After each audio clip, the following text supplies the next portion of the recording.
Hi ಎಲ್ರಿಗೂ ನಮಸ್ಕಾರ. ರುಚಿಯಾದ ಟೊಮೊಟೊ ಸಾಂಬಾರು ಕಡಿಮೆ ಸಮಯದಲ್ಲಿ ಹೇಗೆ ಮಾಡೋದು ಅಂತ ನೋಡೋಣ. ಮೊದಲಿಗೆ ಒಂದು ಪಾತ್ರೆ ತೊಗೊಂಡು ಅದರಲ್ಲಿ ನಮ್ಗೆ ಎಷ್ಟು ಬೇಕೋ ಅಷ್ಟು ಟೊಮೊಟೊನ ಬೇಯಿಸ್ಕೊಬೇಕು.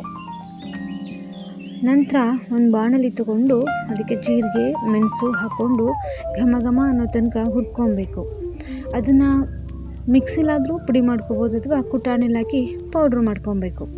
ತೀರಾ ಸಣ್ಣಗೂ ಪೌಡ್ರ್ ಮಾಡಬಾರ್ದು, ತೀರಾ ದಪ್ಪನೂ ಪೌಡ್ರ್ ಇರಬಾರ್ದು.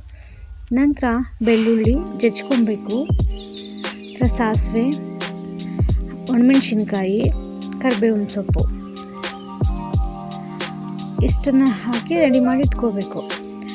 ನಂತರ ಬೆಂದಿದ ಟೊಮೊಟೊ ತಗೊಂಡು ಅದು ತಣ್ಣಗಾದ್ಮೇಲೆ ಮಿಕ್ಸಿಗೆ ಹಾಕ್ಕೊಂಡು ರುಬ್ಕೋಬೋದು ಅಥವಾ ಕೈಯಲ್ಲೇ ಆರಾದ್ಮೇಲೆ ಕಿವುಚ್ಕೊಬೋದು.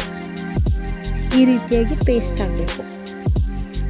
ನಂತರ ಒಂದು ಪಾತ್ರೆ ಇಟ್ಟು ಅದಕ್ಕೆ ಎಣ್ಣೆ, ಸಾಸಿವೆ,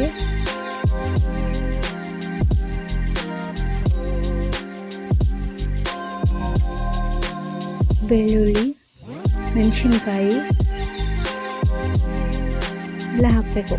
ಇವಿಷ್ಟೂ ಚಟಪಟ ಅನ್ನಬೇಕು, ಘಮ ಘಮ ಅಂತ ಪರಿಮಳ ಬರಬೇಕು. ಯಾಕಂದರೆ ಬೆಳ್ಳುಳ್ಳಿ ಎಣ್ಣೆಲಿ ಕರೆದಷ್ಟು ಪರಿಮಳ ಚೆನ್ನಾಗಿರುತ್ತೆ. ಇಷ್ಟು ಕರೆದಾದ್ಮೇಲೆ ಅದಕ್ಕೆ ನಾವು ರುಬ್ಕೊಂಡಿರೋಂತಹ ಟೊಮೊಟೊ ರಸನ ಹಾಕೋಬೇಕು. ಹಾಕ್ಕೊಂಡು ನಮಗೆ ಎಷ್ಟು ಕನ್ಸಿಸ್ಟೆನ್ಸಿ ಬೇಕೋ ಅಷ್ಟನ್ನು ನೋಡಿಕೊಂಡು ಸಾಂಬಾರು ಮಾಡ್ಕೋಬೇಕು. ಇದು ಆದಷ್ಟು ತೆಳ್ಳಗಿದ್ರೇ ಸಾಂಬಾರು ತುಂಬ ಚೆನ್ನಾಗಿರುತ್ತೆ. ತುಂಬ ಗಟ್ಟಿಗಿದ್ರೂ ತಿನ್ನೋಕ್ಕಾಗಲ್ಲ. ಇದು ಬಿಸಿ ಬಿಸಿ ಅನ್ನಕ್ಕೆ ಹಾಕ್ಕೊಂಡು ತಿಂತಾಯಿದ್ರೆ ತುಂಬ ರುಚಿಯಾಗಿರುತ್ತೆ. ಈಗ ನೋಡ್ತಾ ಇರ್ಬೋದು ಎಷ್ಟು ತೆಳ್ಳಗಿದೆ ಅಂತ. ಇದು ಸ್ವಲ್ಪ ಬೇಯ್ತಾ ಗಟ್ಟಿ ಆಗುತ್ತೆ. ನಂತರ ಇದಕ್ಕೆ ನಾವು ಪುಡಿ ಮಾಡಿಟ್ಕೊಂಡಿದ್ದ ಜೀರಿಗೆ ಮತ್ತು ಮೆಣಸು ಪುಡಿನ ಹಾಕ್ಕೊಂಡು ಚೆನ್ನಾಗಿ ಮಿಕ್ಸ್ ಮಾಡ್ಕೋಬೇಕು. ರುಚಿಗೆ ತಕ್ಕಷ್ಟು ಉಪ್ಪು ಹಾಕ್ಕೊಂಡು ಕುದಿಸ್ಕೊಬೇಕು. ತೀರಾ ಕುದಿಸೋದೇನು ಬೇಡ, ಮೊದಲೇ ಟೊಮೊಟೊ ಎಲ್ಲ ಬೆಂದಿರೋದ್ರಿಂದ ಒಂದು ಸ್ವಲ್ಪ ಹೊತ್ತು ಮೀಡಿಯಮ್ ಸೈಜಲ್ಲಿ ಹಾಕ್ಕೊಂಡು ಕುದಿಸ್ಕೋಬೇಕು. ನಂತರ ನೋಡಿ ಟೊಮೊಟೊ ರಸ ರೆಡಿಯಾಗಿದೆ.